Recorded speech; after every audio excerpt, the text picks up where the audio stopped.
गुरुदेव नमस्कार। निवेदन है कि भीतर बाहर ओंकार, शंखनाद, सन्नाटा सभी कुछ तीव्र गति से चल रहा है। ना कोई कर्ज है, ना कोई फर्ज है। मर्ज भी नहीं है। बंधन और जीवेषणा नदारद। भटकती कश्ती आपके हवाले है। देह रूपी मकान मैं तो हूं, परंतु हूं कहां? कैसा ज्योत स्वरूप हूं, इसका दर्शनाभिलाषी हूं।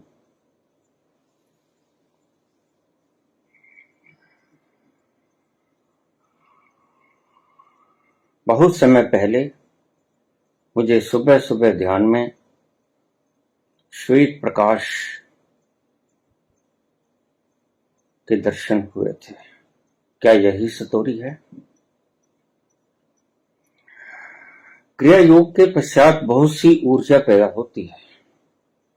उसे एक स्थान पर एकत्रित करना है और एकत्रित करके ध्यान लगाना है या खुले छोड़ देना है। कृपया इसका वर्णन करें।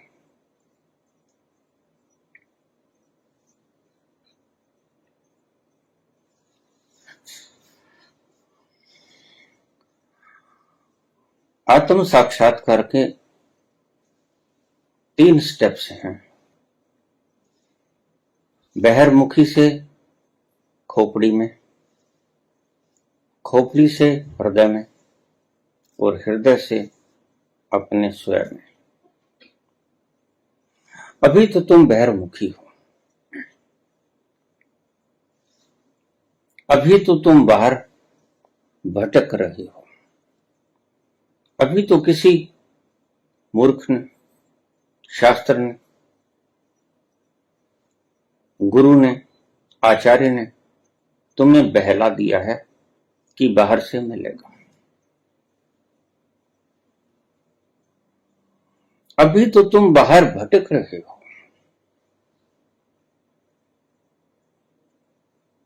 और जिसकी तलाश में हो वह पहले खंगाल लो। बाहर मिलता है, अगर नहीं मिलता तो आपका नाक मुड़ जाएगा भीतर की तरफ। लिखा है ना कर्ज है, ना फर्ज है, ना मर्ज है। स्वयं की तलाश में हूं। कुछ नहीं है बाहर, ये जान लिया है। ऐसे ही भीतर का रास्ता तय होता है, स्टेप वाइज। जब बाहर से कुछ न मिले, थक जाओ, चूर चूर हो जाओ, शर्मिंदगी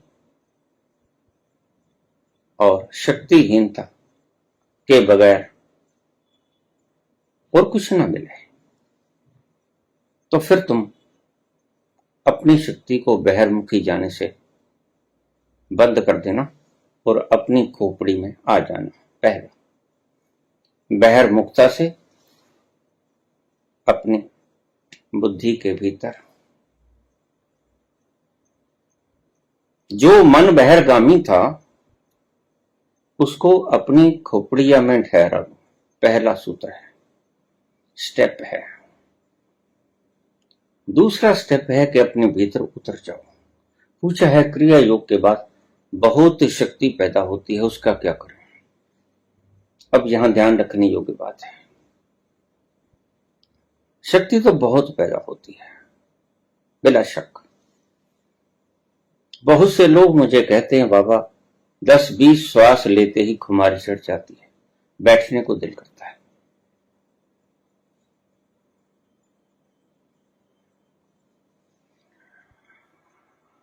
नहीं, ध्यान लगाना नहीं है, ऊर्जा को एकत्रित नहीं करना है। इसे ही सनातन ने, मनीषियों ने बाहर से शक्ति को खींच के कछुए की तरह अपने भीतर ले आना, यह कूर्म अवतार है। जो मैंने कहा बहिर्मुखी होने से शक्ति जो खिंडी हुई है, आपकी बिखरी हुई है, उसको एकत्रित करो और अपनी बुद्धि में आ जाओ। अब जो बुद्धि में आ गए तो क्या करें? और क्रिया योग कर रहे हैं तो उससे शक्ति बहुत उत्पन्न होती है, निश्चित ही उत्पन्न होगी। तो इसको कॉन्सेंट्रेट नहीं करना है, ये बात ध्यान में रखना है। इसको खुले छोड़ देना है। इसे ऐसा समझो जैसे हम एंटीबायोटिक खा लेते हैं। हमारे कहीं भी इन्फेक्शन हो गई है, हम एंटीबायोटिक खा लेते हैं, एंटीबैक्टीरियल खा लेते हैं। सारा शरीर पड़ा है, चाहे पेट में इन्फेक्शन है, चाहे पांव में इन्फेक्शन है, चाहे सिर में इन्फेक्शन है, लेकिन हम एंटीबायोटिक खा लेते हैं। तो वह एंटीबायोटिक वहीं जाके काम करता है जहां पर इन्फेक्शन है। क्यों? क्योंकि वह ब्लड में मिल जाता है और ब्लड थ्रू आउट शरीर प्रत्येक अंग प्रत्यंग में घूमता है। जहां भी इन्फेक्शन दिखाई पड़ती है वहीं वो एंटीबायोटिक काम करता है और उन खराब बैक्टीरिया जो आपकी सेहत के लिए होते हैं उन्हें मार देता है। बस ये क्रिया योग के भीतर की जो ऊर्जा उत्पन्न हुई है उसको कहीं कॉन्सेंट्रेट नहीं करना है। जहां आपको जरूरत होगी वहां प्रकृति अपने आप ही इसका प्रयोग कर लेगी। आपने इतनी जहमत नहीं उठानी है कि आप शक्ति को एकत्रित करो किसी विशेष स्पॉट पे, भृगुटु के मध्य में लगाओ, हृदय में लगाओ, किसी चक्र पे लगाओ, सहस्रार में लगाओ। ऐसा कुछ नहीं करना है, उसको खुले छोड़ देना है। अभी तुम बीमार हो, अभी तुम्हें इन्फेक्शन है, अभी क्रिया योग को अपना काम कर दो, जहां करने दो, और जहां कहीं इन्फेक्शन होगी वह अपने आप ढूंढ लेगा। प्रकृति की संरचना उस विकृति को ठीक कर देगा। यह क्रिया योग का फार्मूला है। सब तरह से मुक्त हो, कर्ज नहीं, फर्ज नहीं, मर्ज नहीं, गर्ज नहीं।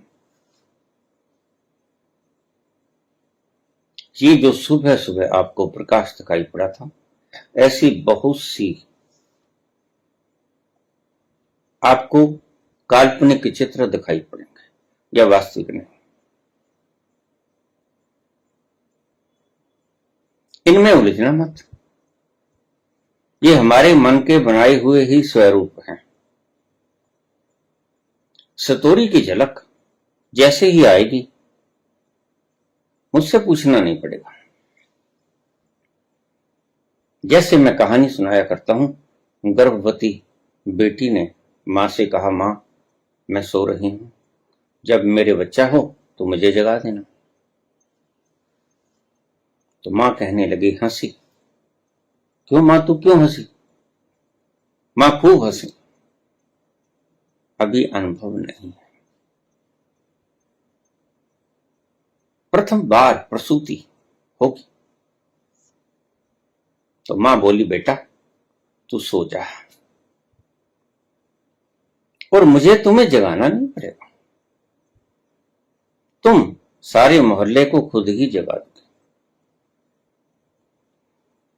सतोरी कोई ऐसी घटना नहीं कि मुझसे पूछना पड़े, बहुत से लोग पूछ लेते हैं, भ्रम हो जाता है। कोई तीतर बटेर दिख गई, कोई सफेद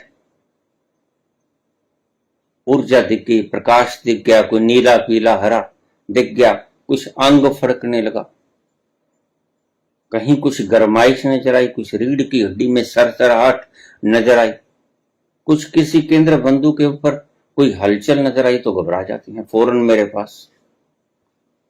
लेकिन मैं आपसे कहता हूं कि कृपा करके इसको इतना आसान मत समझिए, थोड़ा रास्ता लंबा है, क्योंकि तुम लंबे भटक लिए हो, दूर निकल गए हो अपने स्वयं से। इतनी जल्दी नहीं होगा। बाबा 5 दिन हो गए अनाहत नाद को गूंजते गूंजते, हुआ तो कुछ भी नहीं। अरे भाई 50 साल वाले भी बैठे हैं। तो उसकी कृपा जब होगी तो हो जाएगा। आप अपनी मस्ती में बैठते रहो। जब आपको क्रिया योग में, ध्यान में आनंद आता है तो इसी को ही पुरस्कार क्यों नहीं समझ लेते? बताओ मुझे।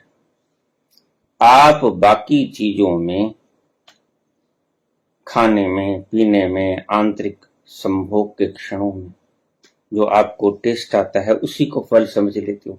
उससे एक्स्ट्रा फल की आप कामना करते हो। आपने कोई स्वादिष्ट पदार्थ खाया, जीवा के टेस्ट वर्ड्स पे बड़ा सुंदर लगा, बड़ा प्यारा लगा, स्वादिष्ट लगा, ये फल नहीं है। आंतरिक क्षणों में जाते हो, अंतरंग क्षणों में मजा आता है। इस मजे से अतिरिक्त भी कुछ चाहते हो, फल नहीं मिला तो फिर क्रिया योग कर कर अगर मस्ती और खुमारी चढ़ जाए तो फल नहीं है। और ध्यान के उन क्षणों में आपको शीतलता का आभास हो, मन ठहर जाए कुछ घड़ी के लिए और गम बिखर जाए।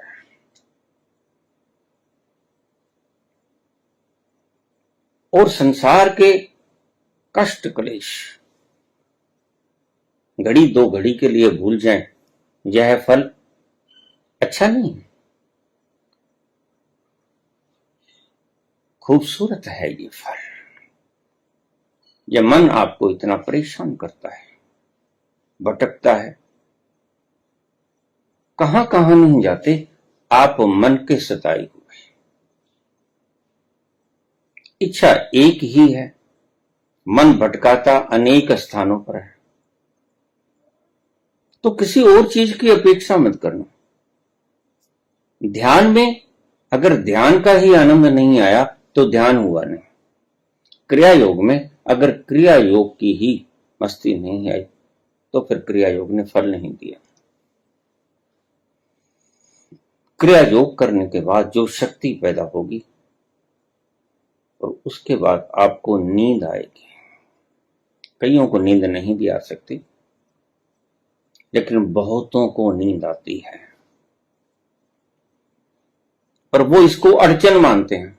बाबा नींद आ जाती है, ध्यान तो होता नहीं। मैंने कहा ये नींद ध्यान से ज्यादा कारगर है, ये योग निद्रा है।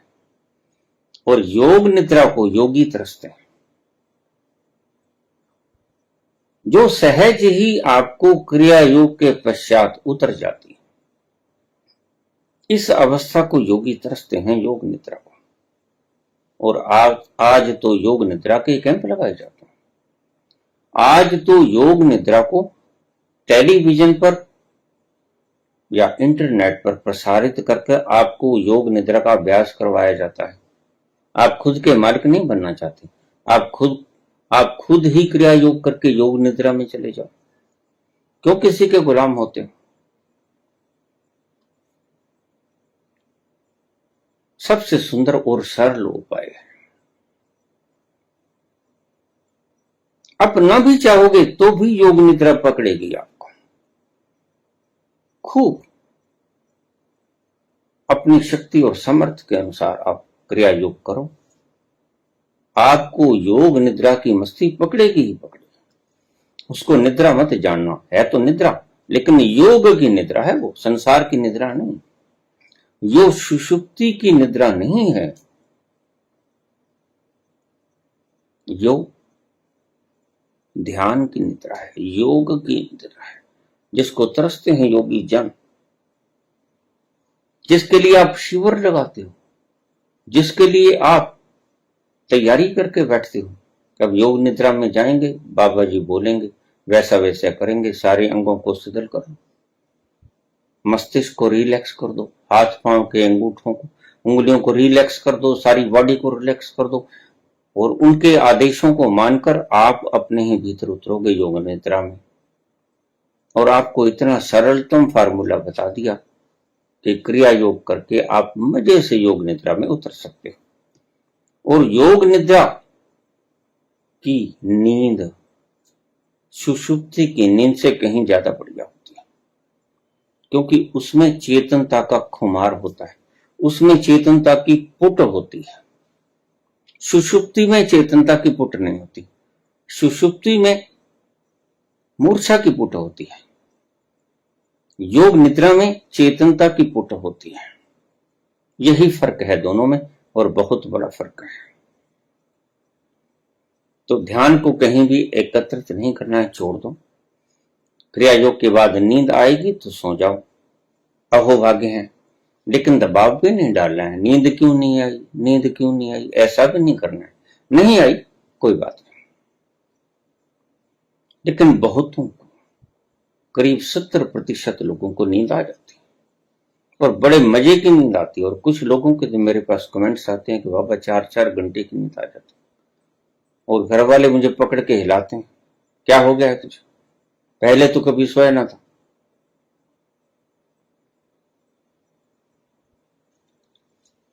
लेकिन ये परिकल्पनाओं से भरी हुई दुनिया। अभी कल किसी ने मेरी बायोग्राफी पढ़ी होगी, सुनी होगी, मुझे कहने लगा बाबा ये हनुमान जी का मैं पुजारी भक्त, ये जो आप कहते हैं कि हनुमान जी के पूंछ नहीं थी,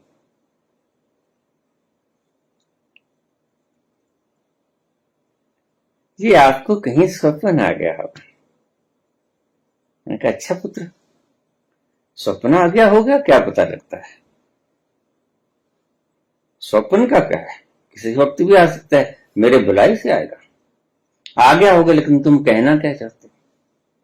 बाबा ऐसा है कि हनुमान जी के तो पूंछ होती है, और आपको पूंछ नहीं दिखाई पड़ी। मैंने कहा हाँ बिल्कुल ठीक है, पूंछ नहीं दिखाई पड़ी, पूंछ थी नहीं इनके जो मैंने देखा। तो बाबा उसके तो पूंछ होती है। मैंने कहा तुमको क्या पता, तुमको क्या पता, तुमने हनुमान जी को देखा है? कहता नहीं, मैंने कैलेंडर पे, मैंने कल्याण में, मैंने रामचरितमानस में, तुलसीदास ने हनुमान जी को कपि बताया है।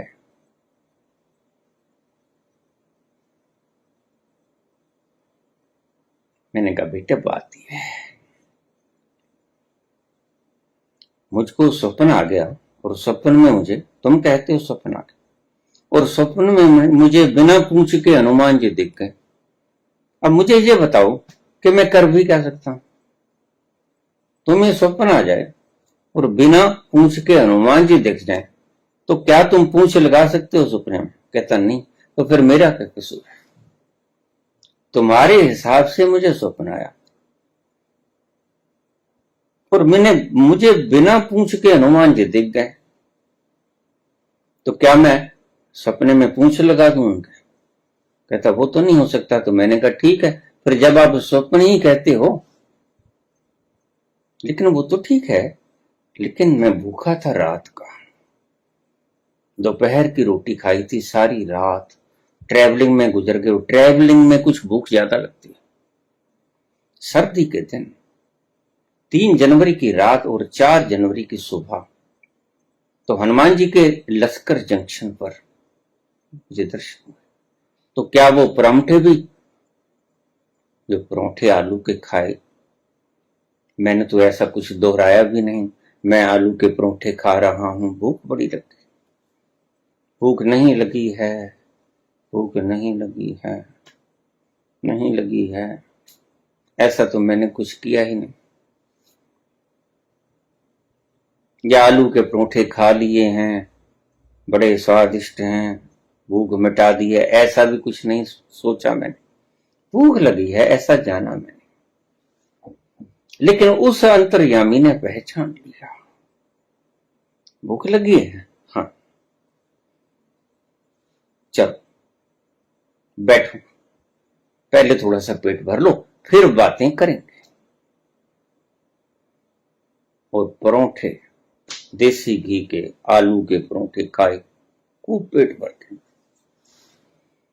बड़ा गिलास चाय का पिया, उनको कैसे पता लग गया? आजकल बाऊ लोग आधा कप गिलास पीते हैं, आधा कप चाय पीते हैं।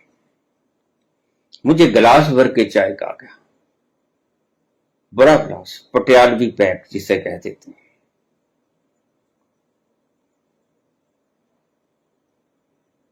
मैं इतने ही चाय पिया करता था, शुरू से चाय का दीवाना। दुकान थी पिताजी की, चाय नहीं होती थी, दूध में पत्ती होती थी।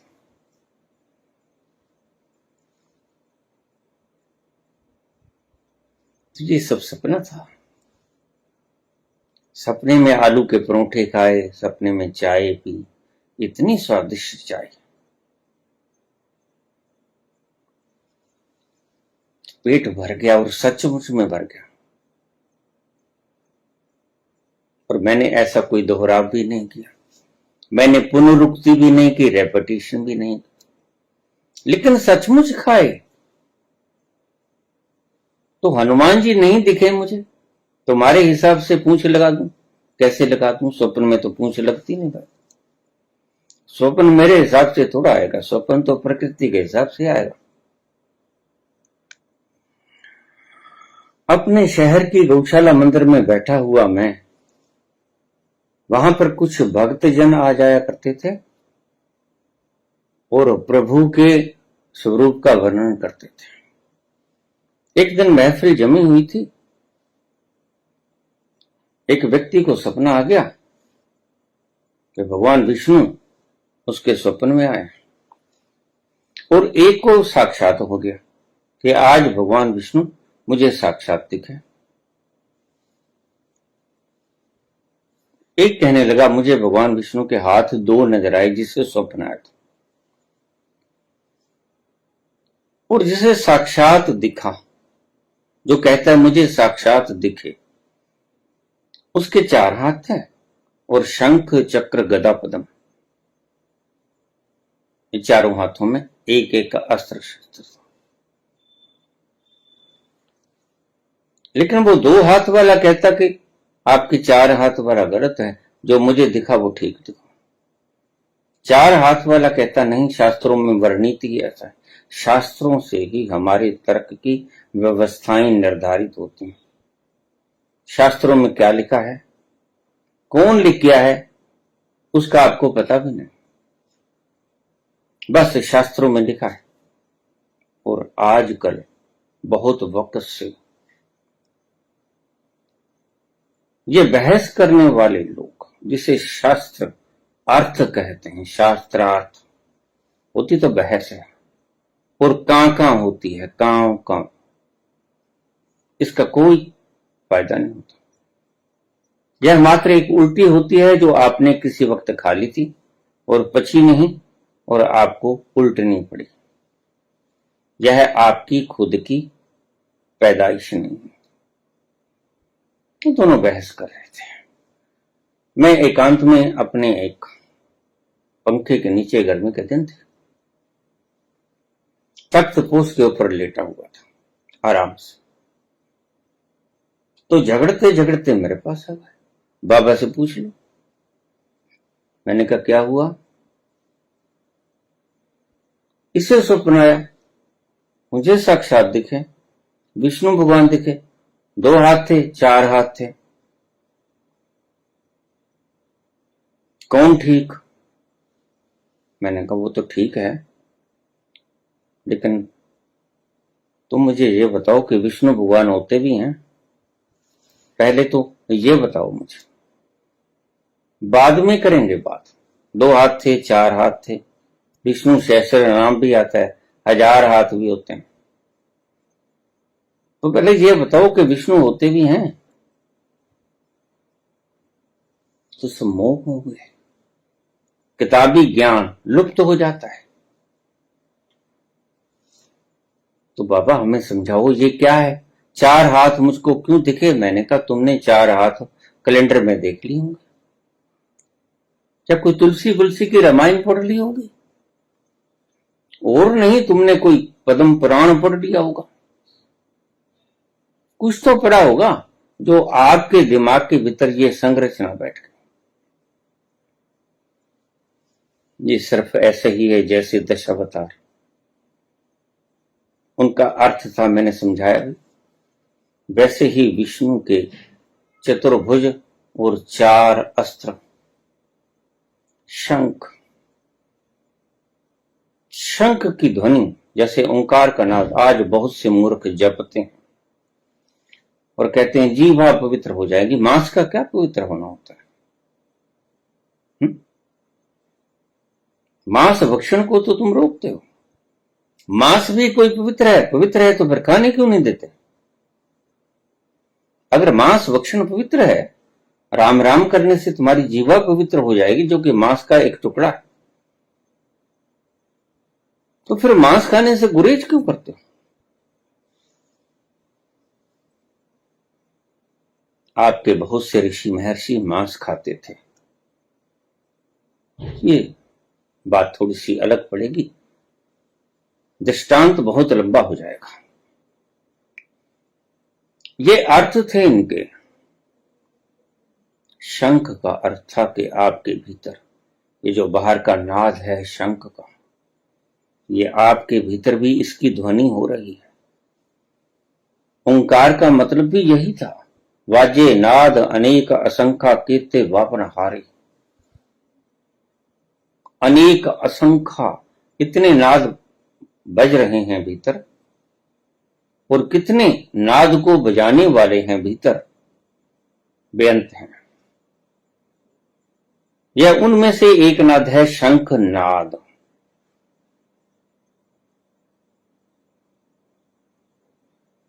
शंख की ध्वनि जहां पर गूंजती है वहां पर नेगेटिव वाइब्रेशन नहीं आते। वहां पर निर्बल मानसिक संकल्प वाला व्यक्ति ऊर्जा ग्रहण करता है और संकल्पवान हो जाता है। इसलिए हमारे सनातन धर्म में शंखनाद किया गया आरती से पहले। शंखनाद जिस जगह पर होता है वहां की वाइब्रेशंस ऐसी पॉजिटिव ऊर्जाओं को खींचती है कि जिससे आपका मस्तिष्क संकल्प शक्ति दृढ़ हो जाती है। नेगेटिविटी को भगाने के लिए अद्भुत नाद है ये। अब भीतर तो आप जा नहीं सके, तो इसका मतलब बाहर से तो लाभ उठा लो। तो ऋषियों ने यही आपके लिए तय किया था। अभी तो भीतर ना जा सकोगे, भीतर जाने के लिए कुछ प्रयास करना पड़ेगा, कुछ सीढ़ियां तय करनी पड़ेंगी। तो फिर आप आरती में शामिल हो जाओ।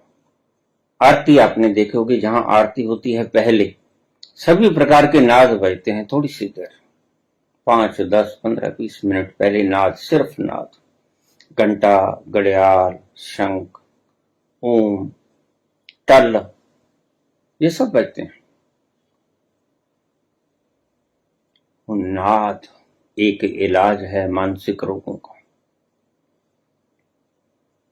जो व्यक्ति शंख की आवाज सुनता है,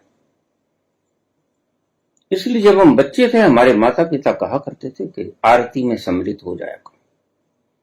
हमारे बुजुर्ग बूढ़े हमें कहा करते थे कि आरती में जरूर सम्मिलित होना।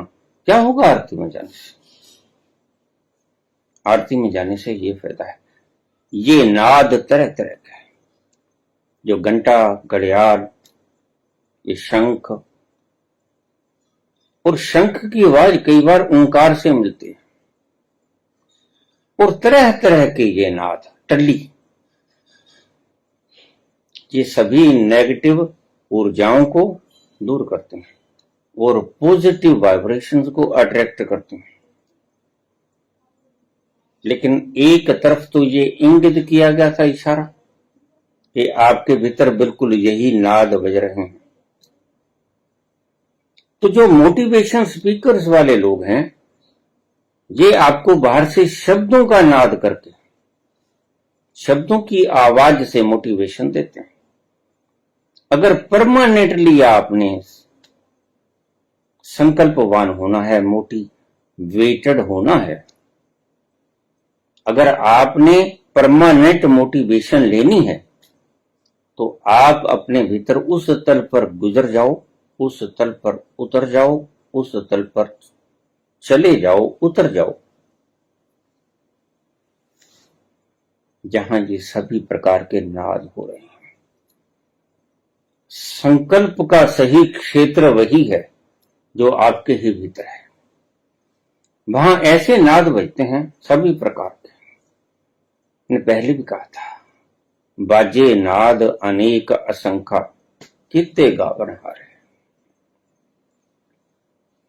कित्ते राग प्रीसु कहना, कित्ते गावन हारे।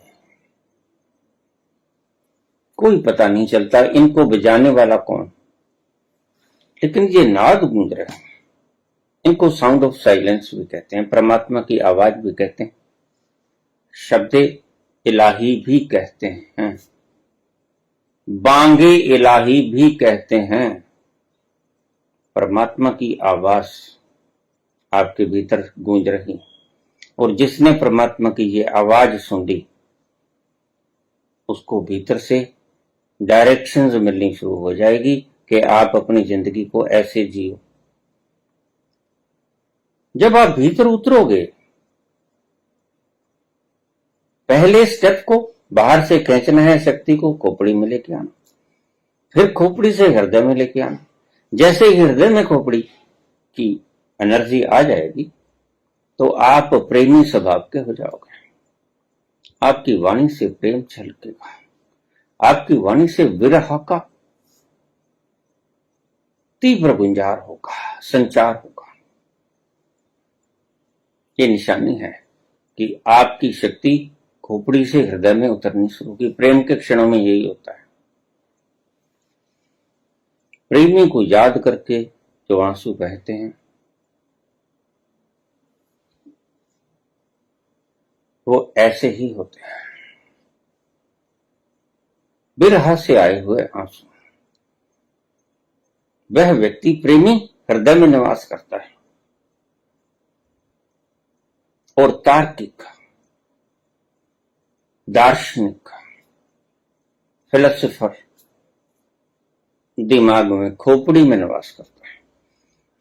इसलिए बहुत से शास्त्रज्ञों को आप पाओगे कि जवाब खोपड़ी से देते हैं। निंदा भी करेंगे, चुगली भी करेंगे, कटाक्ष भी करेंगे, हंसेंगे भी, लेकिन उनका जवाब आएगा खोपड़ी से। वह फिलोसोफर है। नाम नहीं लूंगा क्योंकि भावनाएं टूट जाती हैं।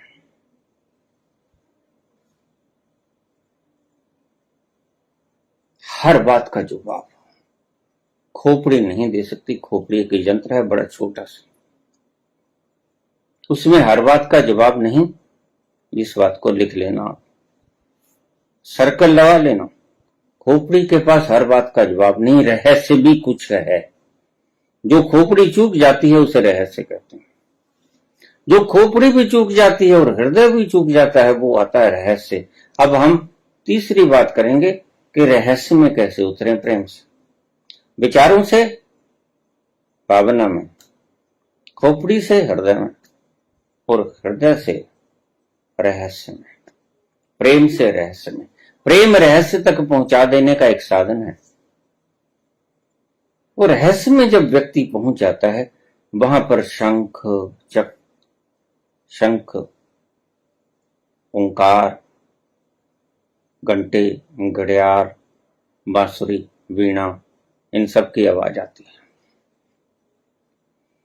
और इन आवाजों का मतलब था भगवान कृष्ण अगर मुरली बजाते थे या मुरली की धुन पॉजिटिव एनर्जी को वातावरण में फैलाते थे और इतना प्यार बरसता था, स्त्रियां पुरुष तो दूर, पशु तक खींचे चले आते थे। बंसरी की आवाज में इतनी पॉजिटिविटी होती है। सही उसको बजाने वाला होना चाहिए। ये जो मुरली की आवाजें आप रोज सुनते हो, ये नकली है, प्लास्टिक के फूल। और आपको रिझाने के लिए, आपको बांध के बैठाने के लिए अपनी केंद्रों में, सभ्याचार के केंद्रों में, ये मुरली की धुनी नकली शब्दों के रूप में, मुरली कभी शब्द नहीं बताती, जो मुरली है वो तो आपकी नेगेटिविटी को दूर करती है, लेकिन विचारों से दूर नहीं होगी। मोटिवेशन स्पीकर यही करते हैं, विचारों से आपकी नेगेटिविटी को दूर करने का प्रयत्न करते हैं, लेकिन विचारों से ये दूर होगी नहीं। क्षण भर के लिए दूर हो जाएगी, सहायता मिलेगी, लेकिन ज्यादा देर के लिए और परमानेंटली तो धुन ही इसे खत्म कर पाएगी। तो बजाय इसके कि मुरली शब्दों में सुनो, मुरली ध्वनि में सुनो, मुरली की ध्वनि सुनो। आप देखना, नेगेटिविटी के क्षणों में जब भी आपको बहुत ज्यादा नेगेटिविटी घेर ले और यहां तक के आत्महत्या के विचार आने लगे, तो आप मुरली की ध्वनि सुन लेना, भगवान कृष्ण के मुरली की ध्वनि। आप पाओगे कि भीतर से कोई तरंग, क्योंकि बाहर की तरंग भीतर से बढ़ जाती है। बाहर की मुरली की ध्वनि की बात करता हूं, फिर समझ लेना, विचार नहीं। भीतर की मुरली की ध्वनि के साथ मेल खा जाएगी और जो ऊर्जा आपके ही भीतर से उठेगी वो आपके सर्वत्र अस्तित्व में विराजमान हो जाएगी और आपकी नेगेटिविटी कहीं दूर भाग जाएगी। ये था कारण। चक्र बलशाली, और बलशाली बाहर का बल नहीं। बाहर का बल तो मैंने पहले भी समझाया था कल। बाहर का बल जरूरत के लिए, एक भीतर का बल भी होता है। तुम अमर होना चाहते हो, लेकिन भीतर तुम अमर हो ही, बाहर व्यर्थ में ही प्रयास करते हैं।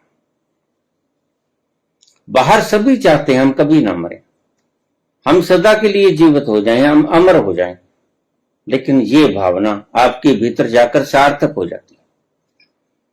बाहर सिर्फ आपकी ये कामना होती है कि मैं अमर हो जाऊं, और भीतर जाके आपकी ये कामना सार्थक हो जाती है, क्योंकि आप अमर हो ही।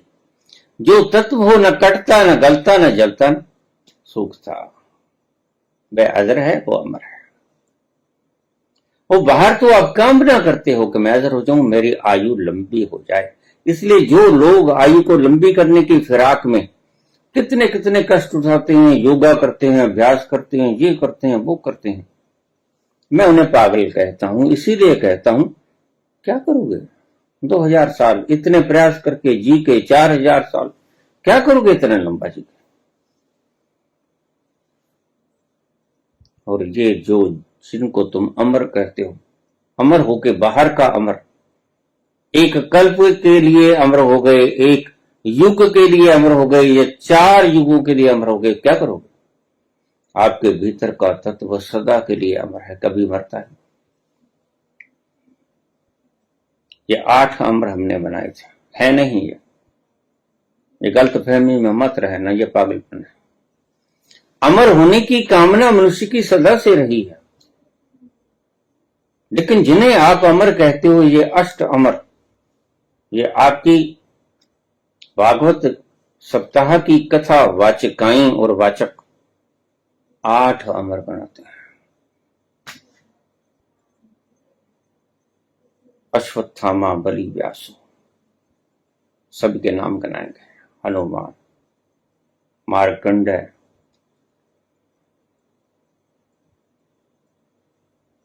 अमर होने की कामना सभी की रहती है, लेकिन अमर कैसे हो पाओगे?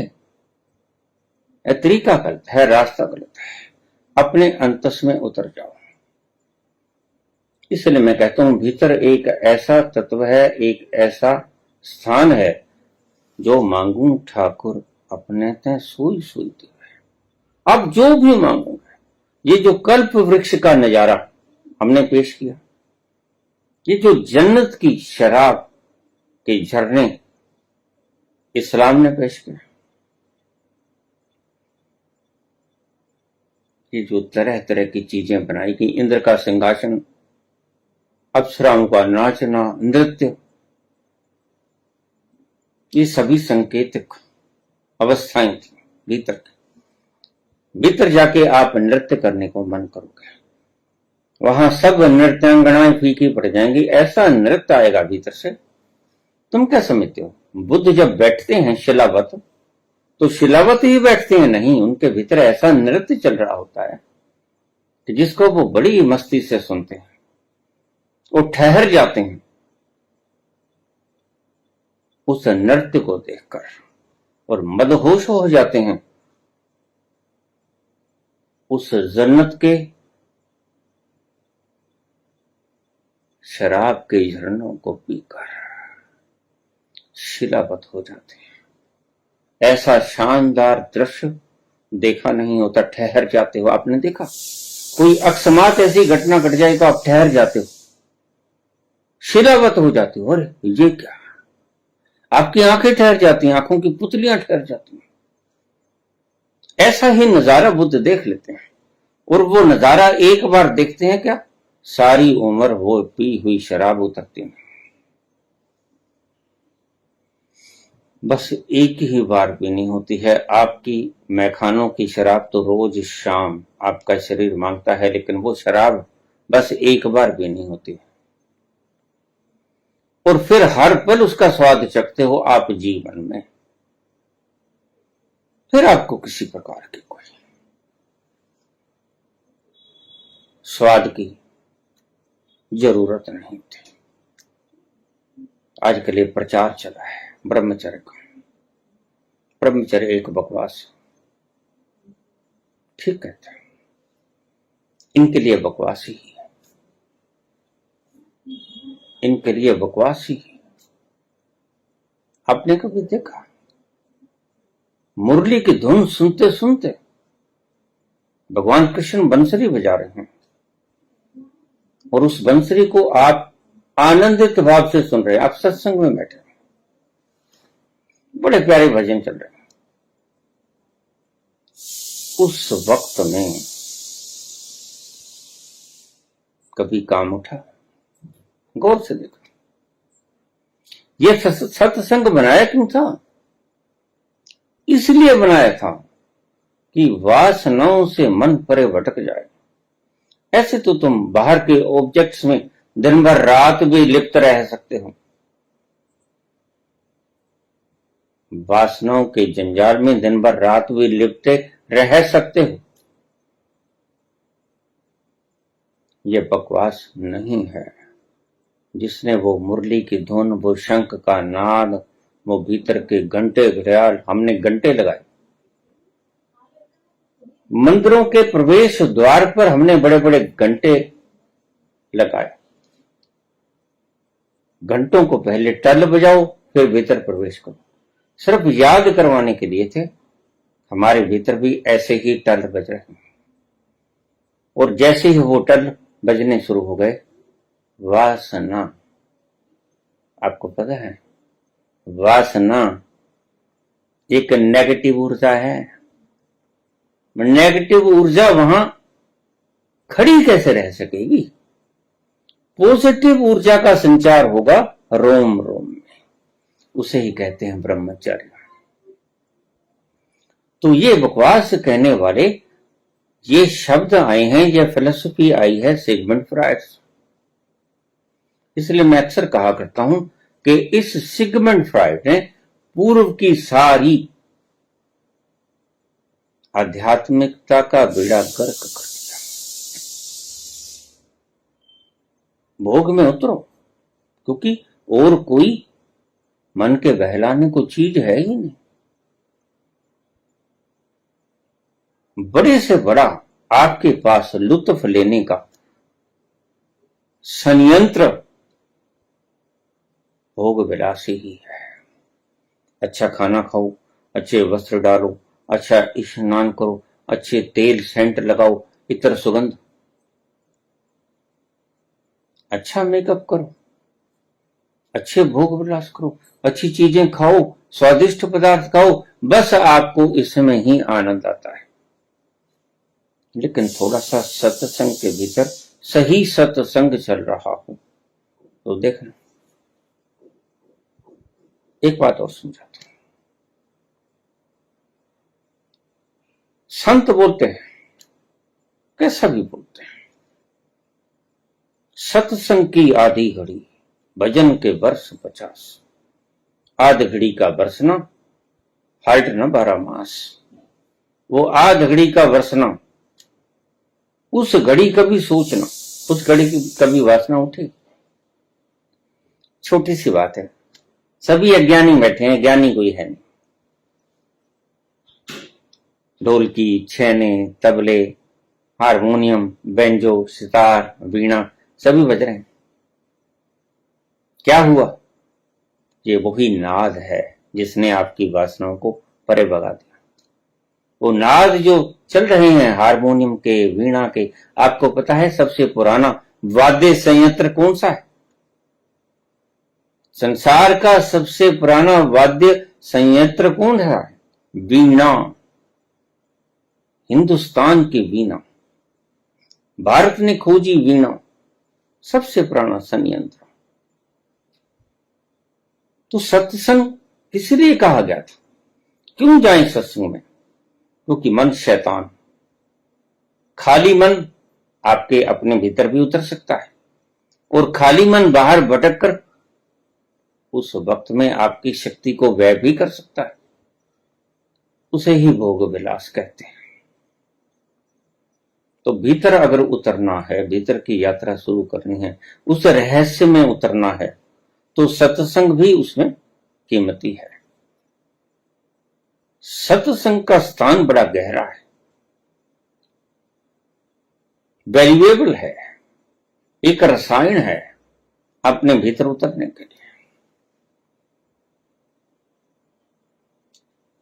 आप कभी भी देखना, सत्संग के वक्त इन आवाजों के कारण आपको इतनी पॉजिटिविटी मिलेगी।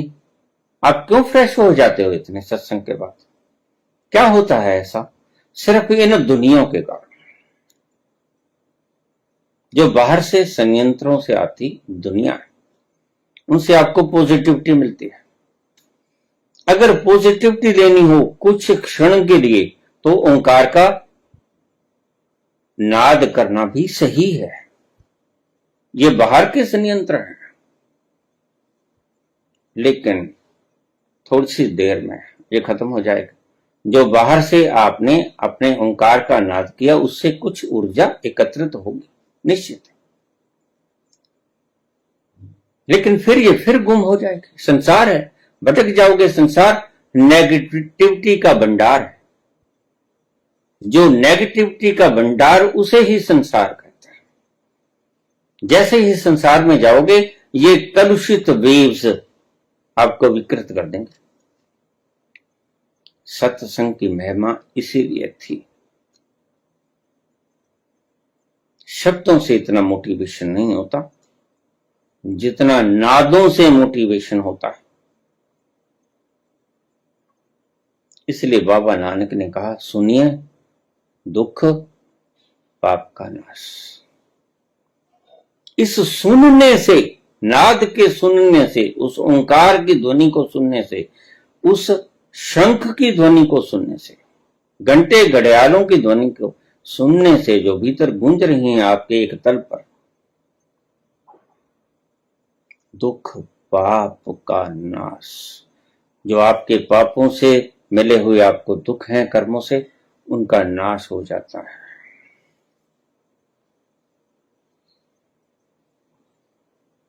चक्र और गदा, चक्र अपना काम पूरा करने के उद्देश्य को दिखलाता है आपको। चक्कर जहां जाता है वापस नहीं आता। निरुद्देश्य नहीं घूमता। आपको सिखाया गया था, आप जहां भी जाओ उद्देश्य को लेकर जाओ, किसी उद्देश्य को। संसार की बातें गौर से समझना। सुदर्शन चक्र जब भगवान कृष्ण ने छोड़ दिया, तो वह उद्देश्यहीन होकर नहीं, वह उद्देश्य को पूरा करके वापस आएगा। तो जहां भी जाओ, जिस उद्देश्य से जाओ, वो उस उद्देश्य को पूरा करके वापस आओ। ये था मतलब। और गदा, जिसको बल कहते हैं, बहुत से संत जन, बहुत से प्रचारक, बल जोड़ो, बल ही काम आएगा। संबंध बढ़ाओ, ये बल ही काम आएगा। बल किसी भी तरह हो, धन का बल हो, गद्दी का बल हो, मानव की संख्या बल हो, बल को जोड़ो। ठीक है, बिल्कुल उसी तरह है जैसे बल से आप अमर हो जाते हैं, लेकिन भीतर आप अमर हो। बाहर आप बल को इकट्ठा करते हो, तरह तरह के बल पैदा करते हो, पीएम बन जाते हो, धनवान भी बन जाते हो, दास दासियां भी होती हैं, बाग बगीचे भी होते हैं, सब सुख के साधन होते हैं, लेकिन एक मुकाम आपके भीतर भी है, जिसे हम ओमनीपोटेंट कहते हैं। ओमनीपोटेंट, सर्वशक्तिमान। कितना भी बल आप बाहर से जमा कर लो, उस सर्वशक्तिमान के बल के आगे नगण्य है, नेग्लिजिबल है। इस बल को इकट्ठा करो जरूरत के अनुसार, लेकिन बल ही इकट्ठा ना करो, ये बात समझ लेना। बल को इकट्ठा करो जरूरत के अनुसार। पेट मांगेगा, भोजन देना पड़ेगा, बाल बच्चे मांगेंगे, उनकी जरूरतें पूरी करनी पड़ेंगी, लेकिन बल ही इकट्ठा ना करो। बल का मतलब यह था, लेकिन कुछ पागल लोग हैं कहते बस बल ही इकट्ठा करो। तो ये इस बात का सबूत है कि उनको अपने अंतस का ओमनीपोटेंट नजर नहीं आया, इसलिए बाहर का ही बल इकट्ठा करो, इसके ऊपर जोर देंगे। क्यों इकट्ठा करें भाई? ये तो कोई आध्यात्मिकता ना हुई। जरूरत के अनुसार तो बुद्ध भी बल इकट्ठा करते हैं, जरूरत के अनुसार तो शंकराचार्य भी बल इकट्ठा करते हैं, जिनमें इतना बल है भीतर का कि जिस ब्राह्मणी के, विधवा ब्राह्मणी के घर के सामने खड़े हो जाते हैं और वो कहती है महाराज मेरे पास तो ये आमले का फल है, तो उसकी गरीबी से संतप्त होकर दयावश, करुणावश महालक्ष्मी को पुकारते हैं। महालक्ष्मी पैदा होती, प्रकट होती है, क्षमा कर, महालक्ष्मी प्रकट होती है और उनको आदेश देते हैं, आदेश देते हैं कि इस विधवा ब्राह्मणी के घर में स्वर्ण वर्षा की जाए 3-4 प्रहर के लिए। कहानियां हैं, कहानियों में फर्क पड़ सकता है, लेकिन इनके साथ चिपट मत जाना। और इतनी स्वर्ण की वर्षा हुई, इसलिए इसको कणक धारा कहा गया। अम गम हरे पुलक भूषणमाश्रन भृंगांगनेव मुकुरावरुणम तमालम अंगीकृताखिल विभूतिर्पांगलीला मांगल्यदास्तु मम मंगल देवताया।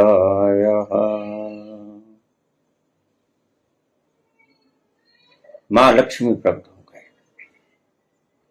आदेश प्रभु, और वो भिक्षा मांग रहे, और मां लक्ष्मी उनसे आदेश मांग रही। ऐसा व्यक्ति भी आपके द्वार पे आके खड़ा हो सकता है, जो भीतर से ओमनीपोटेंट है। वह आपसे बाहर रोटी की डिमांड करने खड़ा हो सकता है। बुद्ध जैसा व्यक्ति जो कपिल वस्तु के शानदार महलों को लात मार के आ गया, आपके द्वार के आगे भी खड़ा हो सकता है। पहचानने में गलती मत कर लेना। ये सभी मंगते नहीं होते, कुछ मंगते हैं। ओमनीपोटेंट भी होते हैं, उस तल पर गए हुए होते हैं, जो आपसे मांगने नहीं आते, आपका कल्याण करने भी आते।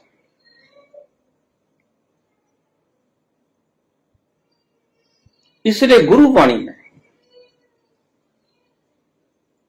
बड़ी महिमा वर्णन की गई। किसकी? ब्रह्मज्ञानी की। बाद में कभी वर्णन करूंगा जब वक्त आएगा, किसी ने प्रश्न पूछ लिया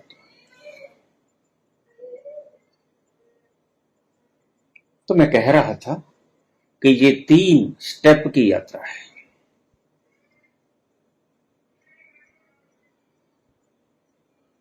बाहर से शक्ति खींचो, बुद्धि में इकट्ठी करो, इसको फिर भीतर उतारो, हृदय में इकट्ठी करो। बुद्धि से तर्क उत्पन्न होगा। जो तर्क करता है व्यक्ति सिर्फ तर्क करता है, कभी भावनाओं में नहीं बहता, समझ लेना वह बुद्धि के तल पर ही स्थिर रहता है।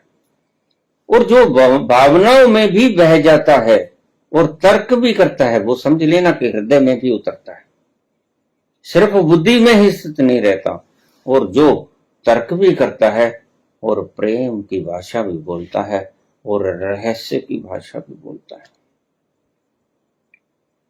वह समझ लेना कि इस ओमनी पोटेंट, ओमनी प्रेजेंट, ओमनीशिएंट के भीतर जा चुका हुआ व्यक्तित्व होता है।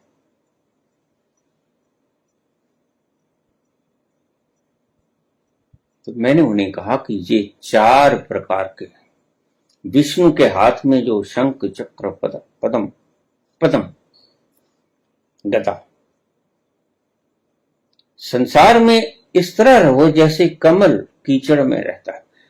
कीचड़ जरूरत नहीं है उसकी, कीचड़ तो पैदाइशी एक केंद्र है, स्थल है उसका, पैदा होता है कीचड़ में बिला शक, लेकिन जैसे ही पैदा होता है अपने कद को कीचड़ से ऊपर ले जाता है, कीचड़ में लिप्त नहीं होता। ऐसा सबक दिया गया था ऋषियों के द्वारा हमें कि इस कीचड़ में पैदा तो तुम हुए हो, संसार में हम पैदा तो हुए हैं, संसार की हर विधि और वेदना के कारण ही हम पैदा हुए हैं, इसी विधान के अंतर्गत हम पैदा हुए हैं। लेकिन इसमें लिप्त नहीं होना है, निर्लिप्त रहना है, कमलवत रहना है। ये अर्थ थे, हमने भगवान विष्णु बना लिया, क्या करें? आप समझते नहीं है। साकार को पैदा किए बिना आप निराकार की भाषा को समझते हैं, इसलिए साकार पैदा करना होता है। और जब हमने साकार पैदा किया, फिर ऐसे पागल खिलाड़ी पैदा होंगे जो कहेंगे मुझे तो 2 हाथों वाला दिखा, मुझे तो 4 हाथों वाला विष्णु दिखा, फिर मुझे तो बिना पूंछ वाला दिखा और मुझे तो पूंछ वाला दिखा। फिर इनके ऊपर बहस होगी और आप उन अमूल्य क्षणों को चूक जाओगे जिस क्षणों में आप बहस करते हो। उन क्षणों में याद रखना बड़े बहुमूल्य होते हैं। आप अपने अंतस के ओमनी प्रेजेंट में, ओमनी पोटेंट में, ओमनीशिएंट में उतर सकते हो। सर्वज्ञ, सर्वशक्तिमान, सर्वव्यापक।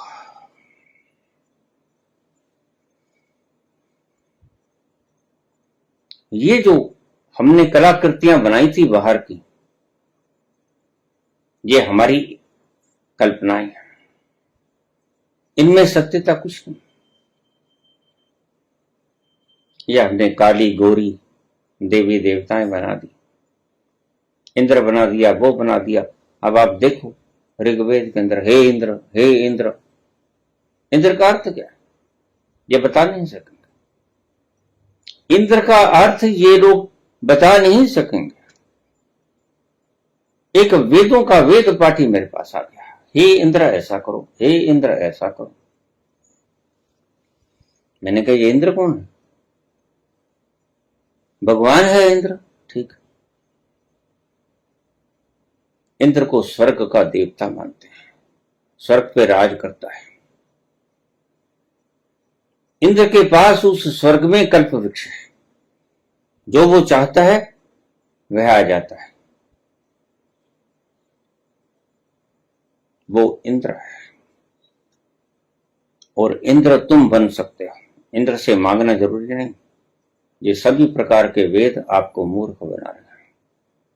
मांगो, क्यों मांगे? तुम हो जाओ, तुम हो सकते हो, तुम हो सकते हो इंद्र। तो सारा ऋग्वेद और सारे वेद भरे पड़े हैं, इंद्र हमें ये दे दे, हमारी वहां रक्षा कर, हमारी वहां रक्षा कर, हमारी वहां रक्षा कर, सारे मंगते इकट्ठे हुए हैं वेदों में। ये भिखारी न जाने कहां से पैदा कर दिए वेदों ने। वेद लिखने वाले लोग ऐसे ऐसे शब्द लिखकर खुद को मूढ़ता का खिताब दे गए। ये मूढ़ लोग थे। तुम लोगों को सिखाते क्या? मांगो, मांगते बन जाओ। तुम खुद पैदा नहीं कर सकते, तुम खुद हो। तुम अपने अंतस पे उतर के तो देखो। तुम थोड़ा सा खिसको, बुद्धि के तल से मन के तल पे आओ, हृदय के तल पे आओ। प्यार जगेगा, और प्यार जगेगा, क्षमा करें, प्यार जगेगा, फिर आप रहस्य में उतर जाओ। रहस्य में उतरते उतरते आप किसी और लोक में पहुंचना शुरू हो जाओगे। रहस्य की बातें, लाखों ही पंडित, करोड़ों ही सियाने, खुदा की बातें तो खुदा ही जाने। आपकी बुद्धि जो तर्क उठाती है, उसका जवाब बुद्धि नहीं दे सकती।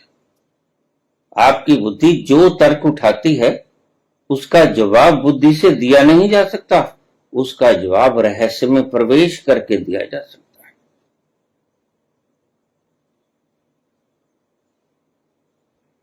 आप उतरो, बाहर से शक्ति खींचो, कछुए की तरह अपनी बुद्धि में लेके आओ, बुद्धि से हृदय में उतर जाओ।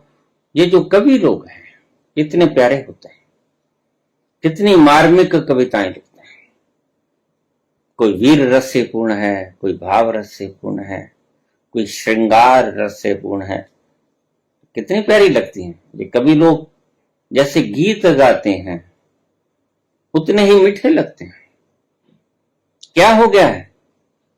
इनका अनाहत चक्र जागृत हो गया, इनकी शक्ति खोपड़ी से उतर के हृदय में प्रविष्ट हो गई। अब ये दोनों से काम लेंगे, हृदय की भावनाओं से भी काम लेंगे और खोपड़ी के तर्क से भी काम लेंगे। इसलिए इनके कवियों के वाक्यों में आपको तेजधार तर्कों के भी मिलेगी और तेज खुशबू, अपार सुगंध हृदय की भी मिलेगी। ये दोनों प्रकार की सुगंधों को बिखेरे हैं। तर्क की भी काट इनके पास है, इनकी काट कोई और नहीं कर सकेगा, और प्रेम का हृदय भी इनके पास है।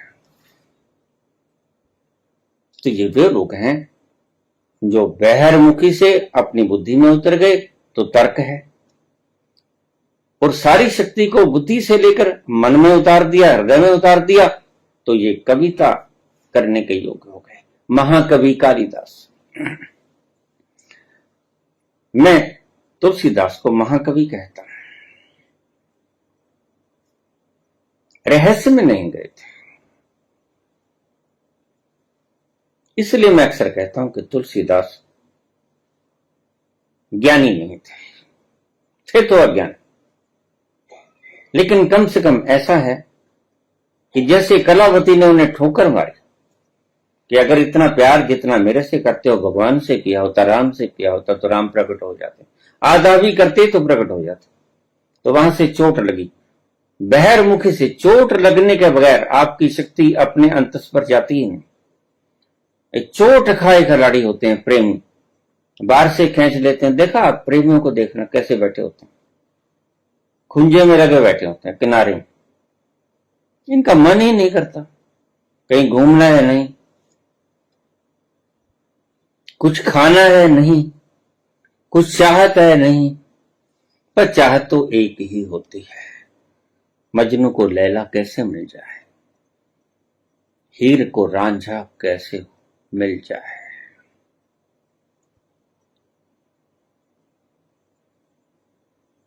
की चाहत होती है। उस प्रेम की एक झलक क्या देख ली प्रेम के क्षणों में कि लैला लैला ना रही भगवान बन गई, हीर हीर ना रही भगवान बन गई। सभी प्रेमियों को यही गाथा है। तो ये आपको सिंबल दिए गए थे और आपने इनके साथ ऐसी चिपकाहट कर ली जैसे मैंने मूर्ता आपको बताई कि हनुमान जी के तो पूछ होती है। अरे भाई, ये बोलने वाले बंदर आज क्यों नहीं पैदा होता? इतनी तरक्की हो गई है, ये बोलने वाले बंदर फिर डिग्रेड कैसे हो गए? अपग्रेड होने चाहिए थे। ये पहले तो बोलते थे, अब बोलते नहीं है, मूक हो गए। अरे बंदर बोल ही नहीं सकता भाई। बंदर की कॉन्शियसनेस आदमी की कॉन्शियसनेस से कम है। और आप कहते हो बल बुद्धि विद्या ओम अतुलित बलधामम है शैलाभ देहं धनुजुबन कृषाणम ज्ञानी नाम अग्रगण्यम सकलम गुण निधानम वानरा नाम दीशम रघुपति प्रियम भक्तम बात जात नमः। हनुमान कौन? जो पूर्ण समर्पण भाव से सेवा करने में समर्थ है और कोई लेना देना नहीं, कोई मूल्य नहीं मांगता। आज की कथा वाचिकाएं तो मूल्य पहले निर्धारित कर लें। तुलसीदास ने किसी से मूल्य मांगा? आज के कवि लोग तो पहले ही अपनी फीस तय कर लेते हैं और इतना शानदार महाकाव्य तुलसीदास ने और कालिदास ने रचा, उसका कोई मूल्य नहीं और किसी से कुछ मांगा।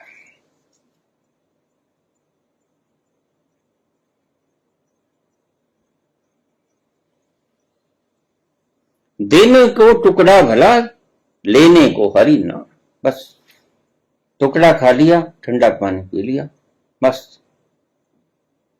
लेकिन आज मुझसे कोई कहने लगे कि ये भागवत सप्ताह के गप्पी, इनसे छुटकारा कैसे मिलेगा? मैंने कहा इनको फीस देना बंद कर दो, सीधा सोपा है। इनको फीस देना बंद कर दो। इनको कहो जैसे मीरा नाची थी वैसे नृत्य करो। नृत्यंगनाओं को, नाचने वालियों को पैसे देने बंद कर दो। ये पैसे लेना तो वेश्याओं का काम होता है, नृत्यांगनाओं का काम नहीं होता। और मीरा जैसी नृत्यांगना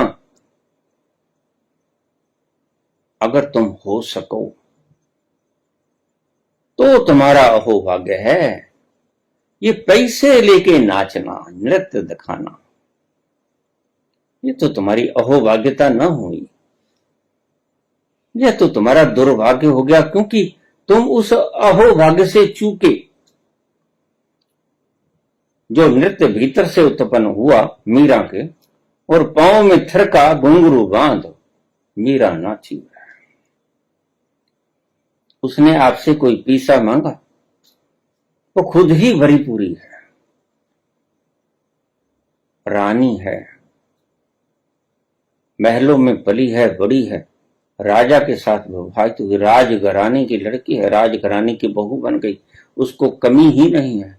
पैसे के लिए नहीं नाचेगी, कुछ अद्भुत नाच है इसका।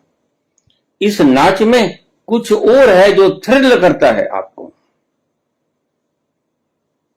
जो धड़कनों को रोक देता है।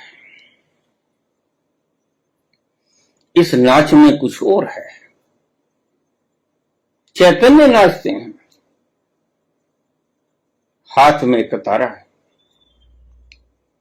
बाबा नानक गाते हैं। आपके गायक तो पैसा मांगते हैं, एक गाने के इतने पैसे मांगा, लेकिन गाया तो नानक ने, और ऐसा प्यारा गाया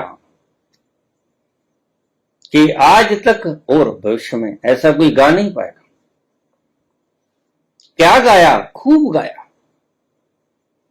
और किसी प्रश्न का जवाब वो बोलकर गद्य में नहीं देते थे, पद्य में देते थे, गाते।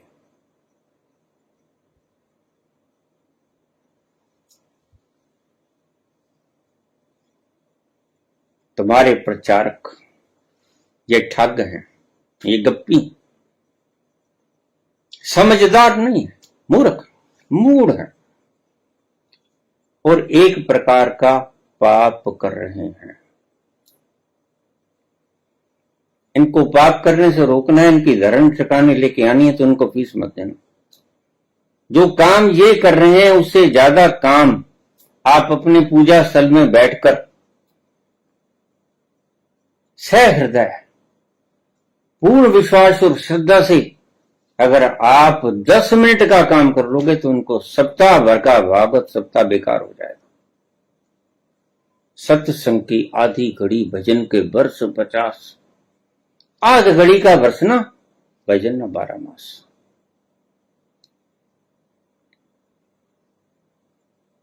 इन मूडों के पीछे ये तुम्हारे दिमाग में इतना कुछ गंदगी घुसेड़ जाते हैं कि फिर आपके बस की बात नहीं रहती। जो आप आज इतने मल्टी डायमेंशनल हो गए हैं, इधर जाऊं कि उधर जाऊं, उधर जाऊं कि उधर जाऊं, ये सब करामात इन तथाकथित महान पुरुषों की है। एक ने तो कह दिया लहसुन खाओ, लहसुन वहां से पैदा हुआ, दूसरे ने कह दिया प्याज वहां से पैदा हुआ। और कमाल की बात तो ये है कि ऐसे देवी देवता जो ओमनीपोटेंट हैं वो डर जाते हैं प्याज की बदबू से, लहसुन की बदबू से। हद हो गई। महावीर क्या हुआ, फिर इनको तो भगाना ही बड़ा आसान, एक प्याज काट के रख दो भाग जाएंगे। हद हो गई। इन्होंने भगवान को देखा होगा, हनुमान जी, इन्होंने हनुमान जी के दर्शन किए होंगे जो इनको सब कुछ बता के जाते हैं? नहीं, इनको सोडियम पेंटाथॉल का इंजेक्शन दो और इनका नार्को कराओ, ये बता देंगे क्या क्या ठगी मार रहे हैं और किसकी प्रेरणा से ठगी मार रहे हैं और हमारे पीछे शक्ति क्या है, सब बता देंगे। हनुमान की है या किसी और की। आपको मूर्ख बना रहे हैं।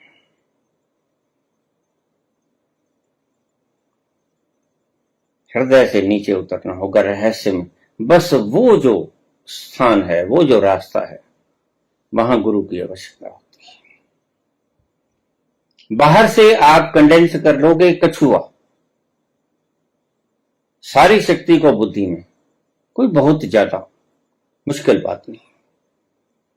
और बुद्धि के तल से आप हृदय में भी उतर जाओगे, बहुत से लोग उतरे हैं। कालिदास जैसे, तुलसीदास जैसे सभी प्रेमी, ये सभी कवि बुद्धि से हृदय में उतरे हैं, लेकिन आगे का रास्ता बिना गुरु के तय नहीं होगा। और बहुत से लोग आगे के रास्ते को कह देते हैं ये है ही नहीं, पंगा ही मुका देते हैं, ये तो है ही नहीं, न तो कोई एनलाइटनमेंट होती है, ये कोई वृक्ष पे एनलाइटन हो जाता है, ये कोई चलते चलते पत्थर के ऊपर पांव रखता है एनलाइटन हो जाता है, ये कोई नदिया किनारे सांझ बैठता है रात्रि को और एनलाइटन हो जाता है, ये कोई तालाब के किनारे पूड़ियों पर पड़ा होता है एनलाइटन हो जाता है। हद की बात है, एनलाइटनमेंट होती ही नहीं। तो मार्कस जिस तल पर बैठकर नास्तिकता का प्रचार कर रहे हैं, ये थोड़े से अपनी भूतपूर्व कुर्सियां जो छोड़ चुके हैं वो याद आती हैं। हुई शाम उनका ख्याल आ गया, वही जिंदगी का सवाल आ गया। ये याद आती है कि कौन सी बुरी घड़ी में हमने इन कुर्सियों को लात मार दी थी। और जिनको याद आती हैं वो पटके लिख देते हैं आगे कि भूतपूर्व फला फला, भूतपूर्व फलान फला। अरे भाई, जो भूत ही हो गया उसको क्यों याद करते? तो मैंने कहा बाहर से बहिर्मुखी होने से खोपड़ी में आ जाना कोई मुश्किल बात नहीं है, आनंद आएगा अपनी एनर्जी को एकाग्र करने में। और वहां से हृदय में उतर जाना भी कोई मुश्किल बात नहीं, लेकिन हृदय से उस रहस्य में, आत्मबोध में उतर जाना बड़ा रिस्की काम है। रिस्की इस फैक्टर में कि वहां आपको मृत्यु झंझोड़ेगी। ये रोज मेरे पास मैसेजेस आती हैं, बाबा डर लगता है, पांव कांप रहे हैं, जीभ सूख रही है, तालू से लग गई है, बड़ा डर लगता है, क्या करूं? ये खोपड़ी में उलझ गई है बात, ये सारा शरीर कंप रहा है। वहां पल पल पे आपको जरूरत पड़ेगी गुरु की। बस गुरु का यही जरूरत था, और तो काम आप खुद से ही कर लोगे और बड़े मजे से कर लोगे, बड़े लुत्फ से कर लोगे। लेकिन जो और हर एक व्यक्ति इसको कहेगा कि ये होता नहीं, क्योंकि यहां पहुंचना आसान नहीं। कोटिन में कोई एक चलत है, कोटिन चलत एक पहुंचत है। अब देखिए आप रेशुगा निकले। तो सबसे सुंदर उपाय है मार्कस की तरह कि जहां जाना नहीं है, बस रोटी ही चाहिए, ऐसे परमात्मा को क्यों मानूं जो मुझे रोटी नहीं देता खाने को? तो इंकार कर दो, परमात्मा है ही नहीं। और नीचे की तरह कह दो कि गॉड इज डेड, मैंने दफन किया उसे, परमात्मा मर गया था। तो बस ऐसे ऐसे नास्तिक उपाय करना बड़ा आसान है। तो एनलाइटनमेंट होती नहीं, यानी खुशी होती ही नहीं। तो आप क्या सिखा रहे हो? गीता में क्या है, उपनिषद में क्या? भरे पड़े इन्हीं चीजों से भरे पड़े जिनको तुम सिखा रहे हो। लेकिन बात तो ये खुद भी नहीं समझ पाते। बौद्धिक क्षमता से युक्त मानव ये सिर्फ बौद्धिक व्याख्या ही कर पाएंगे। आप इनके शब्दों को देखना, कहीं कोई रस टपकता नजर नहीं आएगा, कहीं कोई आनंद में झूमते हुए तुम इतना वक्त गुजार दोगे, आनंद में नहीं झूमोगे, अपने भीतर डुबकी नहीं लगा पाओगे। जब संत बोलेगा तो कोई न क्षण ऐसा आएगा बीच में जहां आप अपने भीतर डुबकी लगा लोगे। लेकिन जब ऐसे लोग जो नास्तिक कहते हैं कि होता ही नहीं, तो बात ही खत्म हो गई। तो फिर आपको भेजेंगे क्या ये? और समूह को इकट्ठा करते रहेंगे, यानी जाने अनजाने एक पाप कर लेंगे कि कल होता ही नहीं। तो फिर शास्त्रों में, उपनिषदों में, गीता में किस बात का उल्लेख है? शास्त्रों को आप अपनी मर्जी के मुताबिक, क्योंकि शास्त्र तो बड़े फ्लेक्सिबल है। कृष्ण ने गीता तो एक मंतव्य से बोली ना, लेकिन आज अगर 300 से ऊपर टीकाएं हो गई महान पुरुषों के द्वारा और 3000 से ज्यादा का 30,000 से ज्यादा व्याख्याएं हो गई, तो इसका मतलब क्या है? क्या कृष्ण बोलने का अर्थ 30,000 रखते थे? कृष्ण के बोलने का अर्थ एक था। अर्जुन को वो क्या समझा रहे हैं बिल्कुल स्पष्ट, वो इतने मल्टी डायमेंशन नहीं है। तो एक ही अर्थ था। वो एक अर्थ क्या था? तिलक अपना करते हैं। प्रत्येक समझदार व्यक्ति अपना अपना अर्थ खोज लेता है गीता में, क्योंकि गीता बड़ी फ्लेक्सिबल है। इसको जो चाहे, जैसा चाहे आप मरोड़ दो उसको, जैसा खिलौना भी आप चाहो वैसा बना लो। मौत से तुमको जब गीता मिलती है, सिर पर रखकर नाचते हैं। अब आया मजा। अब तो परमात्मा का संग मिल गया कि ठीक है, हत्या कर, जो तेरा हक दबा लिया है उनकी हत्या कर दे। और सभी चाहते हैं सभी दूसरे को मार दें, दूसरे ने हमारा हक दबाया है, तो जिंदा कौन रहेगा? सभी अपनी अपनी जगह पे हैं, तभी तो वो काम करते हैं। उनके लिए वो काम सही है, तभी तो करते हैं। अगर उन्हें पता हो कि ये काम सही नहीं है, तो वो काम करेगा नहीं, या करेगा तो डर डर कर करेगा। चोर को पता होता है कि चोरी कर रहे हैं, तो वो ऐसा मालिक की तरह घर में प्रवेश नहीं करेगा। वो चोर दरवाजों से आएगा, डरता डरता आएगा, दबे पांव आएगा, आहट के बगैर आएगा और धीरे धीरे आएगा, क्योंकि उसे पता है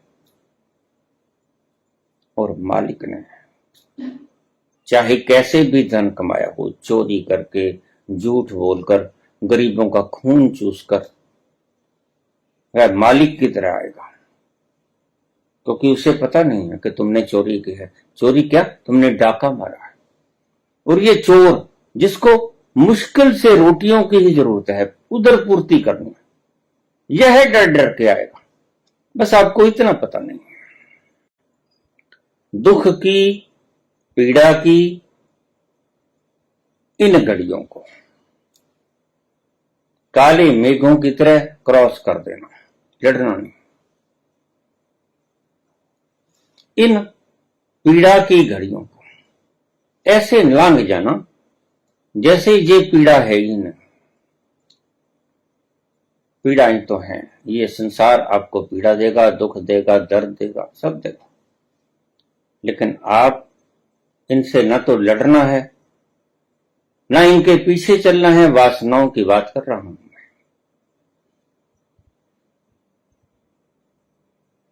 आपने गुजर जाना है कमलवत निर्लिप्त भाव से। प्रत्येक व्यक्ति को ये घेरती हैं, क्योंकि पैदा होते हैं, और प्रत्येक व्यक्ति इनसे निपट सकता है अगर निपटने की आपको भीतर संकल्प हो। अगर आप इनके साथ ही जाना चाहते हो, मजा ही उठाना चाहते हो, वो तो उठा ही रहे हो। लेकिन अगर महान पुरुषों के जीवन में आप देखोगे तो एक ओज पाओगे। वो ओज ब्रह्मचर्य से आया है। हर इंसान को तेज तूफानों के भीतर से गुजरना पड़ता है, आंधियों से गुजरना पड़ता है। हजारों मील लंबे रास्ते तुझको बुलाते, हजारों मील लंबे रास्ते तुझको बुलाते, यहाँ दुखड़े सहने के वास्ते तुझको बुलाते, यहाँ दुखड़े सहने के वास्ते तुझको बुलाते। है कौन सा वो इंसान यहाँ पर जिसने दुख ना झेला, चल अकेला, चल अकेला, चल अकेला, तेरा मेला पीछे छूटा, राही चल अकेला, चल अकेला, चल अकेला, चल अकेला, तेरा मेला पीछे छूटा, राही चल अकेला। अकेले जाना होगा, इन आंधियों तूफानों से लांघ के जाना होगा, अकेले चलना होगा। रास्ता लंबा है, दुखड़े बहुत हैं, घनघोर कटाई, मार्ग दिखता नहीं, अंधकार सभी तरफ। ये मैं उस रास्ते का वर्णन कर रहा हूं जब आपने दिल से रहस्य के भीतर की यात्रा करनी, वहां कंपोगे, डरोगे, सबसे बड़ी बाधा मृत्यु बनेगी, क्योंकि आप अपने आप को अभी तक इल्यूजन में रखे हो। मैं शरीर हूं, मैं मन हूं। यहां जाकर मृत्यु का भय आपको कंपाएगा, थर थर कांपोगे, अंग अंग कांपोगे, रोम रोम कपेगा। यहां गुरु की आवश्यकता पड़ेगी। जब रोम रोम कपे, उलझ जाओ, मस्तिष्क उलझ जाए, आपको सूझे ना, कोई रास्ता ना दिखे, तो वहां गुरु की आवश्यकता पड़ेगी। गुरु बताएगा यहां रास्ता पथरीला है, यहां कांटे हैं, यहां कंच बिछा हुआ है, यहां राजपथ है, यहां घबराओ मत, यहां ऐसा करो, यहां ऐसा करो। गुरु की महत्ता सिर्फ हृदय से अपने स्वयं में उतरने तक ही होती, उससे पहले तो सारा काम आप खुद ही निपटा लोगे। धन्यवाद।